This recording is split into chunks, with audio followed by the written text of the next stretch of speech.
Brownie বানাইতে গেছিলাম, যে নিজেই ফাঁকিতে পড়ে গেলাম। বাটিটা এত ছোট হয়ে গেছে। এই বাটির মধ্যে আমি একটু চকলেট নিয়েছিলাম আর একটু দুধ দিয়ে ওভেনে গরম করে একটু লিকুইড করে নিয়েছি। তারপরে এর ভেতরে আমি একটু চিনিকে ব্লেন্ডারে ব্লেন্ড করে তার ভেতরে একটা ডিম দিয়ে একটু তেল দিয়ে ব্লেন্ড করে নিয়ে ওটা ঢেলে দিয়েছি। এইবারই হয়ে গেল মুশকিল, এতটা ভরে গেছে। এখন আমি এর মধ্যে কোথায় দিব ময়দা আর কোথায় দিব কোকো পাউডার?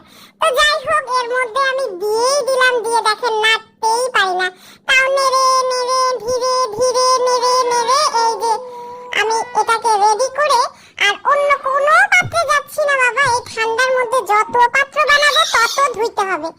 এখন আমি এটাকে সরাসরি ওভেনের মধ্যে ভরে দেব।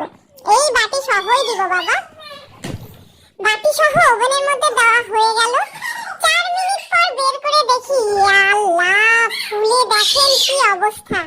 উপরের টুকু কাটা আপনাদের দেখাতে পারলাম না, কারণ আমার বাসার ছোট ছোট সদস্যগুলো বের করার সাথে সাথে হামলা দিয়ে উপরের টুকু কেটে খেয়ে ফেলেছে। আমি ভিডিওই করতে পারিনি। কিন্তু দেখেন কত বেশি চকলেটি আর